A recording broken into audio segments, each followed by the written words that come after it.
The stars looked cold and distant through the massive windows of Kepler Station.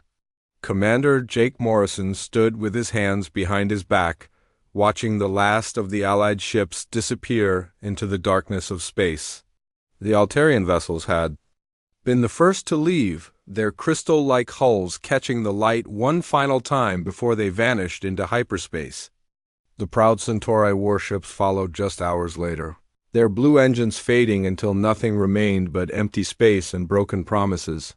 Jake felt the weight of command pressing down on his shoulders like a heavy blanket. For 3 long years, this station had been the heart of the Galactic Defense Coalition, a union of 12 different alien species all working together to stop the Vorthan Empire from spreading across the galaxy. The coalition had been strong once, with fleets from every corner of known space patrolling the borders and keeping the peace. Now only humans remained to face what was coming. Dr. Lisa Harper walked up beside him, her footsteps echoing in the quiet corridor. She carried a data pad in her hands, and Jake could see the worry lines around her eyes. Lisa had been studying the Vorthans for months, learning about their biomechanical ships and their strange technology that mixed living tissue with metal and circuits. The readings on her pad told a story that made Jake's stomach turn cold. "The Vorthan fleet is massive," Lisa said, her voice barely above a whisper. "Our long-range sensors are picking up over 2,000 ships moving toward our position. They'll be here in less than a week." Jake nodded slowly. He had been expecting this news, but hearing it out loud made it real in a way that hurt. The Vorthans were an ancient race that had been conquering worlds for thousands of years. Their ships were alive, growing and changing like living creatures, and their weapons could tear through the strongest armor like paper.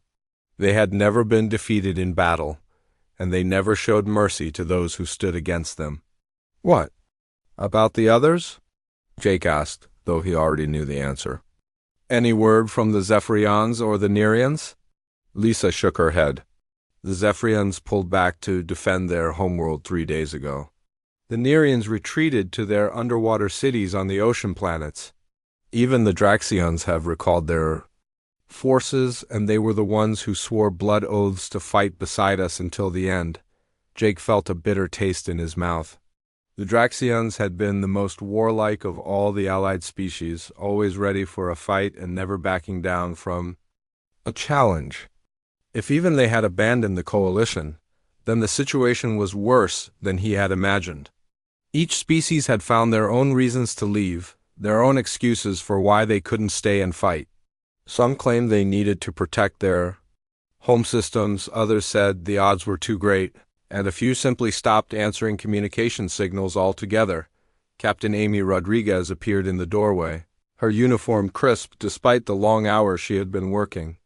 Amy commanded the human defense fleet, 37 ships that were all that remained of the once mighty coalition armada. She looked tired but determined, the kind of expression that Jake had seen on human faces throughout history when they faced impossible odds.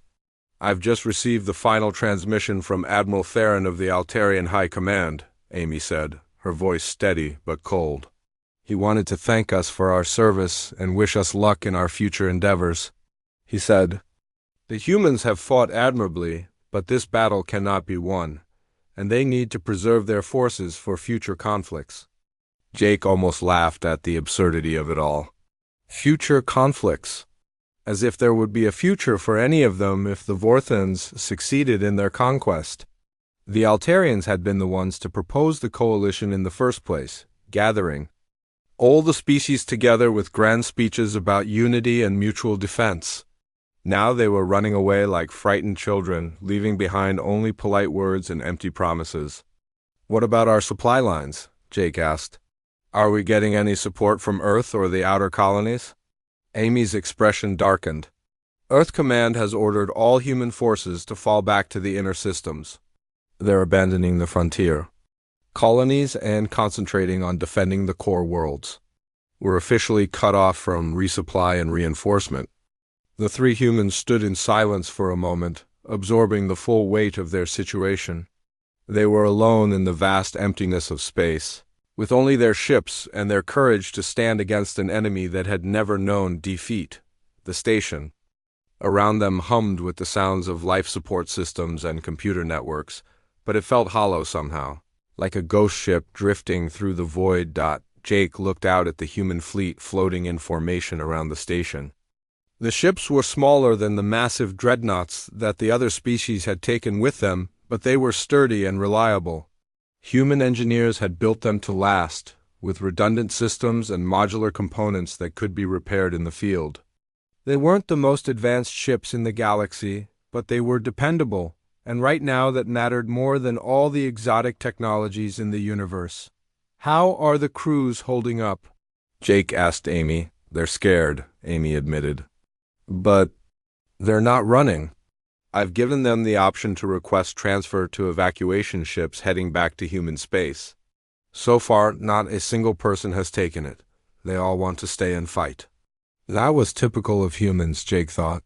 When faced with overwhelming odds, when abandoned by their allies and cut off from support, they didn't surrender or flee.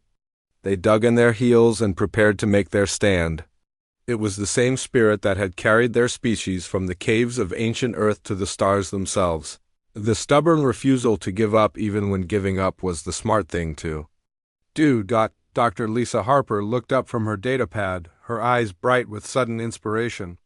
"I've been studying the Vorthan technology samples we captured last year. Their biomechanical systems are incredibly advanced, but they have a weakness. The neural networks that connect their ships to their crews can be disrupted with the right frequency of electromagnetic pulse." Jake felt a spark of hope kindle in his chest. "Are you saying we might have a chance?" "I'm saying we might be able." "Tio hurt them," Lisa replied. "Whether that's enough to stop them, I don't know, but it's something." Amy straightened her shoulders and looked out at the fleet. "Then we'll make it enough. We'll show these Vorthans what humans can do when they're backed into a corner." The three officers stood together in the observation deck, watching the stars and preparing for the battle that would determine the fate of the galaxy. They had been abandoned by their allies, cut off from their government, and left to face an enemy that had never been defeated. But they were human, and humans had never learned how to quit. The Vorthan fleet appeared on the edge of the system like a plague of living nightmares. Commander Jake Morrison watched the scanner displays from the bridge of the UES Defender, his hands gripping the railing as thousands of contacts filled the screen. The enemy ships moved through space in ways that defied everything humans knew about physics, writhing and twisting like serpents as they formed their attack formations. Captain Amy Rodriguez stood at the communications console, her face pale but determined. She had been trying to establish contact with the Vorthan fleet for the past hour, following the ancient protocols of warfare that demanded an attempt at negotiation before battle. The response had finally come, and it was exactly what she had expected. "They're not interested in talking," Amy announced to the bridge crew. The message was simple: surrender now or be destroyed. "They don't even know our names or our species designation. To them, we're just another obstacle to be removed." Jake nodded grimly. The Vorthans had conquered so many worlds that they had stopped bothering to learn about their enemies. They simply arrived, demanded surrender, and then attacked. When it was refused, it was a strategy that had worked for them for thousands of years, and they saw no reason to change it now. Lieutenant Ben Clark, the young communications officer, was monitoring the fleet-wide channels. His voice cracked slightly as he spoke. "Sir, we're getting reports from all ships. The crews are ready for battle, but they're requesting permission to send final messages to their families back on Earth." "Granted," Jake replied without hesitation. "Tell them they have 30 minutes before we go to full combat readiness." Dr. Lisa Harper burst through the bridge doors, her lab coat wrinkled and her hair disheveled from hours of frantic work. She carried a modified scanner device in her hands, its surface covered with blinking lights and jury-rigged components. Her eyes were bright with the fever of discovery, and Jake could see that she had found something important. "I've cracked their communication system," Lisa announced breathlessly. "The Vorthan ships are all connected through neural networks, like a giant brain spread across their entire fleet. Each ship is part of a larger organism, and they can share information instantly across thousands of vessels. That sounds like an advantage for them, Amy observed. It is, Lisa agreed. But it's also a weakness. If we can disrupt the neural connections at the right frequency, we can cause feedback loops that will temporarily disable their ships. I've modified our electromagnetic pulse generators to target their specific neural pathways. Jake felt a surge of hope. It wasn't much, but it was something they could use. How many ships can we disable at once? Maybe a dozen if we're lucky, Lisa replied. And the effect only lasts for a few minutes before their systems adapt and repair themselves. But it might give us enough time to strike at their vulnerable points. The Vorthan fleet was getting closer, and Jake could see individual ships on the main screen now. They were horrifying to look at, like mechanical spiders crossed with living tissue. Their hulls pulsed with veins of light, and weapon ports opened and closed like breathing mouths. Some of the ships were massive, the size of small cities, while others darted about like insects, too fast for human eyes to follow. All ships, this is Admiral Morrison, Jake announced over the fleet communication system.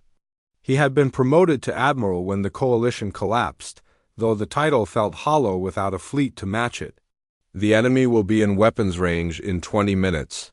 Remember your training, trust your instincts, and watch out for each other. We may be outnumbered, but we're not outfought. The human fleet began to move, 37 ships spreading out into the formation that Amy had designed.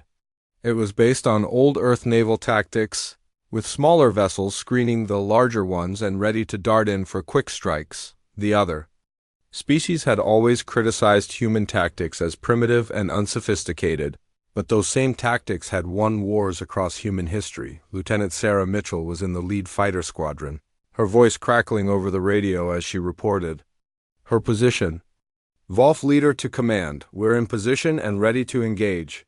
The enemy scouts are approaching our outer perimeter. Jake watched the tactical display as the first Vorthan scouts encountered the human picket line. The enemy ships moved with fluid grace, their biomechanical forms shifting and changing as they assessed the human defenses. They had probably never seen human technology before, and Jake hoped that unfamiliarity would give his people an advantage. Engage at will, Amy commanded, and the battle began. The first exchange of fire lit up the darkness of space with brilliant flashes of energy. Human plasma cannons and missile launchers opened up on the Vorthan scouts, while the enemy ships responded with weapons that seemed to be grown rather than built.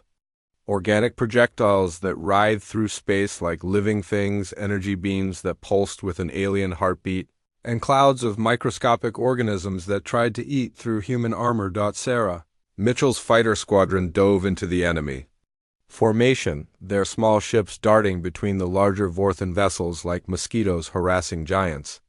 The human pilots had been trained for exactly this kind of combat, using their speed and agility to avoid the enemy's heavy weapons while targeting weak points in their biomechanical armor.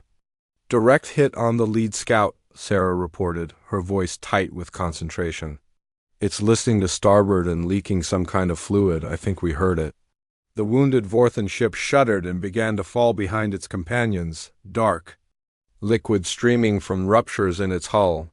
But even as it fell, 2 more enemy vessels moved up to take its place. The Vorthans seemed to have an endless supply of ships, each one more terrifying than the last. Dr. Lisa Harper activated her electromagnetic pulse device, targeting a cluster of enemy vessels that had formed up to attack the human heavy cruiser UES Liberty. The pulse wave swept across space, invisible to human eyes but devastating to Vorthan neural networks. 3 enemy ships suddenly went dark, their biomechanical systems shutting down as feedback loops overloaded their organic circuits. It worked, Lisa shouted triumphantly. We've disabled 3 of them, but her celebration was short-lived. The disabled ships began to pulse with new light as their systems rebooted and adapted to the human attack. Within minutes, they were back in formation and ready to fight again. The Vorthans were learning, evolving their defenses even as the battle raged around them. The human fleet fought with desperate courage, their ships weaving through the enemy formation like dancers performing a deadly ballet. They were outnumbered 50-1, but they refused to give ground. Every shot counted, every maneuver mattered, and every decision could mean the difference between victory and extinction. Jake watched his people fight and felt pride swell in his chest. They had been abandoned by their allies, cut off from support, and left to face an enemy that had never been defeated. But they were holding their own, proving that human courage and ingenuity could stand against any odds. The battle was far from over, but for the first time in months, Jake allowed himself to hope that they might actually have a chance. 3 weeks had passed since the first battle, and the human fleet was still fighting. Admiral Jake Morrison stood on the bridge of the UES Defender, studying the tactical display with weary eyes. The Vorthan fleet had been reduced from over 2,000 ships to fewer than 1,500, but the cost had been terrible. 8 human vessels had been destroyed, their crews lost to the cold vacuum of space, and the remaining ships were held together by determination and spare parts. The humans had done something that no other species had ever accomplished. They had made the Vorthans bleed. The enemy fleet, which had conquered worlds without breaking stride, was now cautious and uncertain. They had expected quick surrender or rapid defeat, not this stubborn resistance that cost them ships and lives with every engagement. Colonel Rick Davis commanded the ground forces defending Kepler Station itself. The Vorthans had attempted multiple boarding actions, sending their biomechanical soldiers through the outer hull like parasites invading a host. These creatures were nightmares made flesh, with metal limbs grafted onto organic torsos and weapons that grew from their own bodies. But Rick's Marines had been ready for them. "They're trying to breach Section 7 again," Rick reported over the communication system, his voice calm despite the sounds of battle echoing behind him. "These things are tough, but they don't understand human tactics. They keep trying to advance in straight lines, and we keep cutting them down from the maintenance tunnels." The human defenders had turned the station into a maze of death traps and ambush points. They used the service corridors and ventilation systems to move unseen, striking at the Vorthan borders from unexpected angles. The aliens had superior technology and enhanced bodies, but they had never faced an enemy that fought dirty and refused to follow the rules of civilized warfare. Engineer Kate Walsh had been working miracles to keep the human fleet operational. With no supply lines and limited resources, she had turned to cannibalization and creative repair work. Ships that should have been scrapped were held together with emergency patches and improvised components. Weapon systems were rebuilt from mining equipment, and armor plating was replaced with whatever materials could be found. "The UES Thunder should have been dead 3 times over," Kate reported to Admiral Morrison during their daily briefing. "But the crew keeps finding ways to make it work. They've got a plasma cannon made from a mining laser, armor welded from cargo containers, and a life support system that's mostly held together with tape and prayer." Jake nodded with grim satisfaction. This was what humans did best. They adapted, they improvised, and they refused to quit. The other species had advanced technology and superior firepower, but they had never learned to make something from nothing. When their equipment failed, they retreated to get replacements. When human equipment failed, they fixed it with whatever was available and kept fighting. Dr. Lisa Harper had been working around the clock in her laboratory, studying captured Vorthan technology and looking for weaknesses to exploit. Her latest discovery was the most important yet. The Vorthan fleet was controlled by a central intelligence, a massive biomechanical organism that served as the brain for the entire armada. This creature was housed in the largest enemy vessel, a ship the size of a small moon that pulsed with organic energy. "It's like a queen bee," Lisa explained to the senior staff. "The individual ships can operate independently for short periods, but they need constant contact with the central mind for complex operations. If we could disrupt or destroy this creature, the entire fleet would be paralyzed." Captain Amy Rodriguez studied the sensor readings that Lisa had provided. The central ship was heavily defended, surrounded by layers of escorts and protected by the most advanced weapons in the Vorthan arsenal. Getting close enough to attack it would be suicide, but it might be their only chance to end the war. We'd need a small, fast strike force, Amy mused. Something that could penetrate their defenses and get close enough to the central organism to deliver a killing blow. It would be a one-way trip, Jake pointed out. Anyone who goes on that mission won't be coming back, Amy smiled grimly. Then we'd better make sure it counts. The plan began to take shape over the following days. A small group of modified fighters would approach the Vorthan command ship under cover of a massive diversionary attack. The main fleet would engage the enemy escorts, drawing their attention while the strike team slipped through the defensive perimeter. Lisa's electromagnetic pulse device would be modified into a weapon capable of disrupting the central organism's neural networks permanently. As word of the mission spread through the fleet, every human officer volunteered for the strike team. Jake had to turn away dozens of volunteers, choosing only the best pilots and the most experienced soldiers. Lieutenant Sarah Mitchell would lead the fighter squadron, while Captain Rodriguez would command the assault team that would board the enemy vessel. The attack began at dawn, ship time. The human fleet moved into position with practiced precision, their battered vessels forming up for what might be their final battle. The Vorthans responded with predictable fury, their biomechanical ships converging on the human formation like antibodies attacking an infection. Sarah Mitchell's fighter squadron launched first, their small ships darting through the enemy defensive fire with desperate courage. The Vorthan weapons tracked them relentlessly, alien energy beams and living projectiles filling the space around them with deadly light. 2 fighters were destroyed in the first minute of combat, their pilots dying without a sound as their ships were vaporized by enemy fire. "This is Wolf Leader," Sarah reported, her voice tight with strain. "We're taking heavy casualties, but we're drawing their attention. The strike team should have a clear path to the target."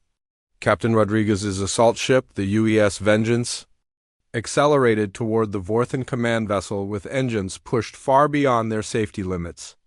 The ship shuddered and groaned under the stress, but it held together long enough to reach the enemy hull. Docking clamps engaged with a grinding screech of metal, and the boarding party prepared for their final mission. The central organism was unlike anything humans had ever seen.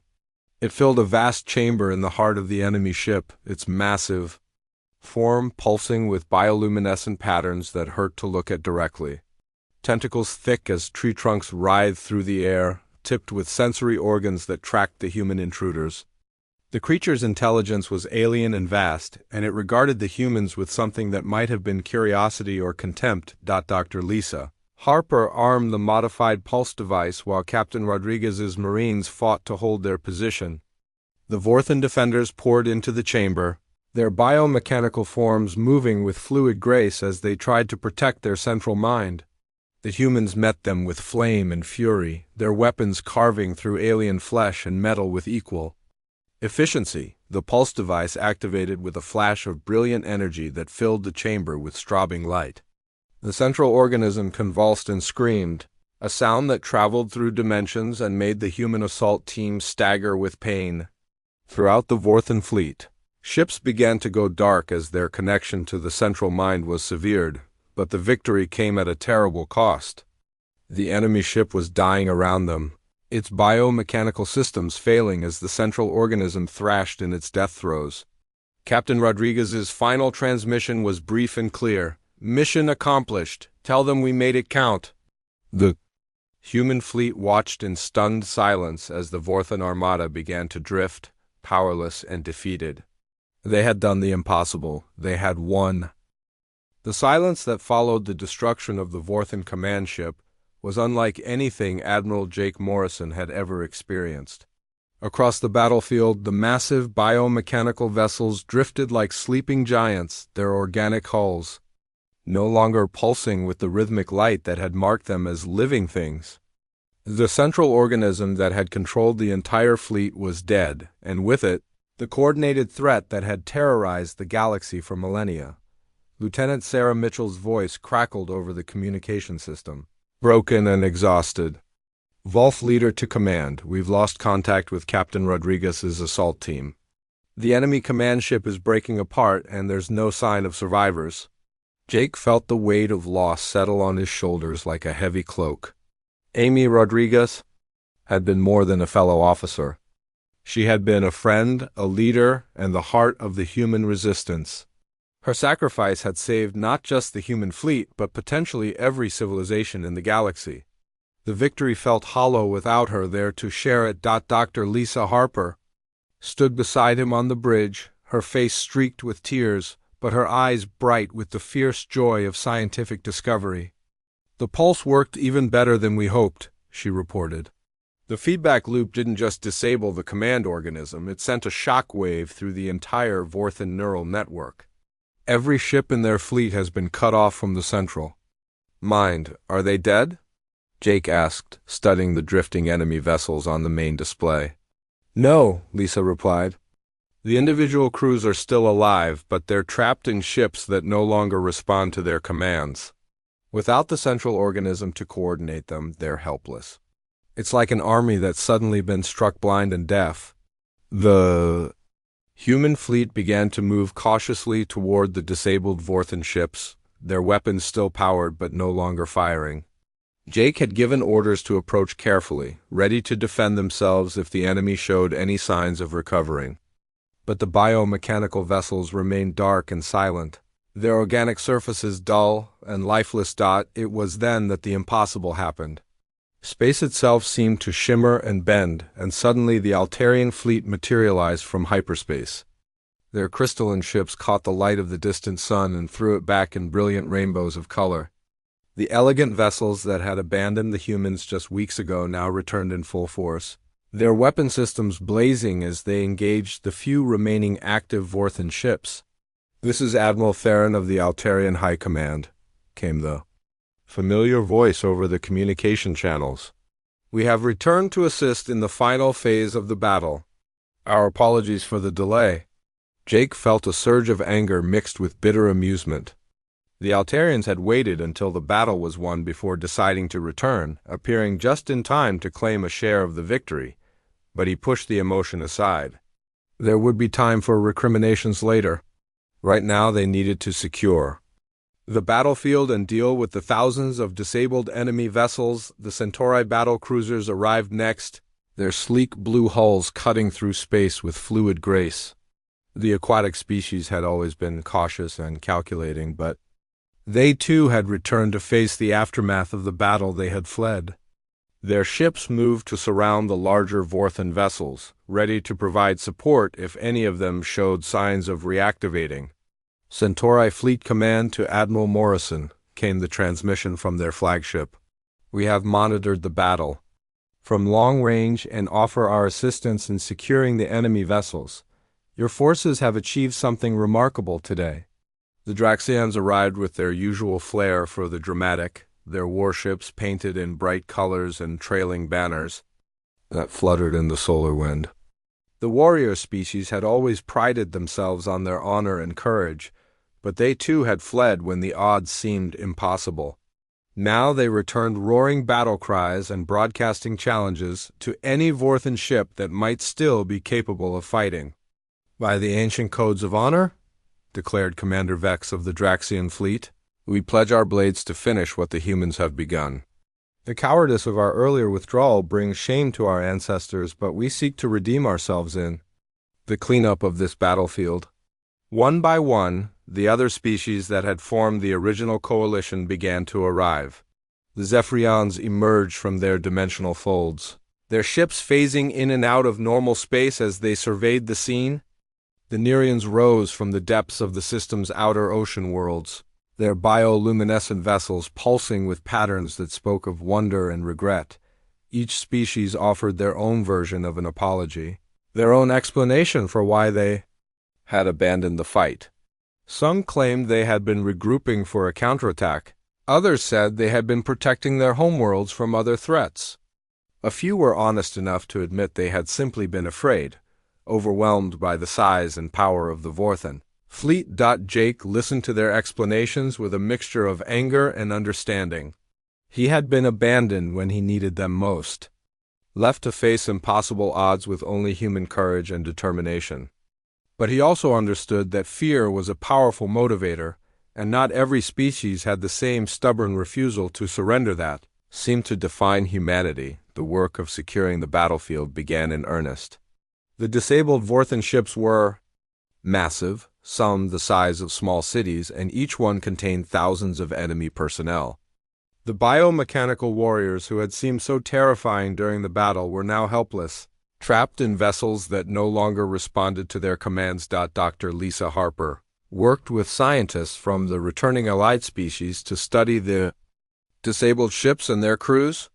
The Vorthans themselves were fascinating creatures, their bodies a blend of organic tissue and mechanical enhancements that had been perfected over thousands of years. Without the central organism to guide them, they seemed lost and confused, like children who had been separated from their parents. "They're not evil," Lisa reported during a briefing with the Allied commanders. "They're just following their nature, like sharks or wolves." The central organism was their guiding intelligence, and without it, they're capable of learning and adapting to peaceful coexistence. The Allied fleet worked together to establish security perimeters around the disabled Vorthan vessels and begin the process of negotiating with the enemy crews. It was delicate work, requiring translators and diplomats who could communicate with beings whose entire worldview had been shaped by conquest and expansion. Admiral Jake Morrison found himself at the center of these negotiations, his reputation as the commander who had refused to surrender giving him credibility with both allies and enemies. The other species looked to him for leadership, finally recognizing the strength that had always been there but had been overlooked during the dark days of the siege. "The humans have shown us something important," Admiral Theron of the Altarians admitted during a private meeting. "They have demonstrated that courage is not the absence of fear, but the decision to act despite that fear. We abandoned them when they needed us most, but they did not abandon the cause we all claim to serve." The Kepler station that had been the center of the human resistance was now becoming the headquarters for a new kind of alliance. The species that had fled in fear were returning with respect and admiration for the humans who had held the line. When no one else would, the battle was over, but the real work was just beginning. The galaxy had been saved, but now it needed to be rebuilt, and the humans who had been forsaken by their allies were about to become the leaders of a new age of cooperation and understanding. The final battle took place in the heart of space above Kepler 442b, where the massive Korthax flagship hung like a metal beast among the stars. Captain Morrison looked through the bridge windows at the enemy ship and knew this was their last chance to end the war once and for all. The Korthax had pulled back their scattered forces to make one final stand around their command vessel, and Morrison could see the fear in their movements. War Leader Grath's voice crackled over the communication system, filled with rage and desperation. The reptilian commander had lost most of his fleet to the humans and their Valdari allies, and now he faced the unthinkable prospect of defeat. His species had never been beaten by what they called lesser beings, but the humans had shown them something they did not understand. Morrison listened to Grath's threats and promises of revenge, then cut the communication without a word. Commander Turner worked at his station, coordinating the final assault. Human ships moved into position alongside Valdari vessels that had been hastily repaired and armed with human weapons. The sight of both species working together sent a clear message to the Korthax forces. This was no longer just a human intervention, but a true alliance between two peoples who had learned to trust each other in the fires of war. Dr. Parker stood beside Morrison on the bridge, watching the tactical display with nervous excitement. She had spent days working with Valdari scientists to understand the enemy ship's design, and their combined knowledge had revealed a weakness in the Korthax flagship's defenses. The main reactor core was protected by heavy armor, but the cooling systems were more vulnerable than the enemy realized. The boarding shuttles launched from the human ships like angry wasps, filled with Marines and Valdari warriors ready to take the fight directly to the enemy. Captain Rodriguez led the first wave, his face grim but determined as he checked his weapons one final time. Beside him sat Valdari, fighters who had learned human tactics and now fought with the same fierce determination that had made humanity. Legendary across the galaxy. The shuttles crashed through the Korthax ship's hangar bay doors in a shower of sparks and twisted metal. Rodriguez and his mixed force of humans and Valdari stormed out into the alien corridors, meeting fierce resistance from Korthax soldiers who had never faced such coordinated attacks. The humans moved with military precision while the Valdari used their natural agility to strike from unexpected angles. Sergeant Johnson led her squad through the winding passages toward the ship's main power core. Her Marines had learned to work seamlessly with their Valdari partners, and together they cut through enemy defenses like a blade through paper. The blue-skinned aliens moved silently through the shadows while the humans provided covering fire, each species using their strengths to support the other. The battle inside the ship was brutal and desperate. Korthax soldiers fought with the fury of cornered animals, knowing that defeat meant the end of their empire's expansion. But they had never faced an enemy that refused to give up, and the human-Valdari alliance pressed forward through every corridor and chamber. The sound of gunfire echoed through the metal halls as the two forces clashed in close combat. Commander Turner's tactical team worked frantically to disable the ship's weapon systems from the outside while the boarding parties fought their way toward the bridge. Human fighter pilots led by Captain Torres engaged the remaining Korthax defensive ships, their smaller vessels dancing around the enemy's heavy weapons with skill that amazed their Valdari allies. Elder Zalen himself had joined the final assault. Despite his advanced age, the old Valdari leader moved through the ship's corridors with surprising grace, his bioluminescent markings glowing brighter as he led his people toward their enemy's heart. When Johnson's squad became pinned down by heavy fire, Zalen used his knowledge of similar ship designs to guide them through maintenance tunnels that bypassed the enemy positions. The breakthrough came when Rodriguez's team reached the ship's command center. The massive doors that protected the Korthax bridge had been designed to withstand conventional attacks, but the combined human and Valdari assault used tactics that the enemy had never encountered. While human explosives weakened the barriers, Valdari energy weapons cut through the weakened points with surgical precision. War leader Grath waited for them on the bridge, surrounded by his most loyal officers. The reptilian commander stood nearly 8 feet tall, his scaled hide covered in battle scars from a lifetime of conquest. When he saw humans and Valdari fighting side by side, something changed in his expression. For the first time in his life, he understood that his species had underestimated their enemies. The final confrontation was swift and decisive. Grath fought with the desperate fury of a leader who knew his cause was lost, but he faced opponents who had learned to fight as one. Rodriguez and a Valdari warrior named Korvex attacked the Korthax leader together, their combined assault overwhelming his defenses. When Grath finally fell, his last words were filled with disbelief that such inferior beings could defeat his mighty empire. The remaining Korthax forces surrendered within hours of their leader's death.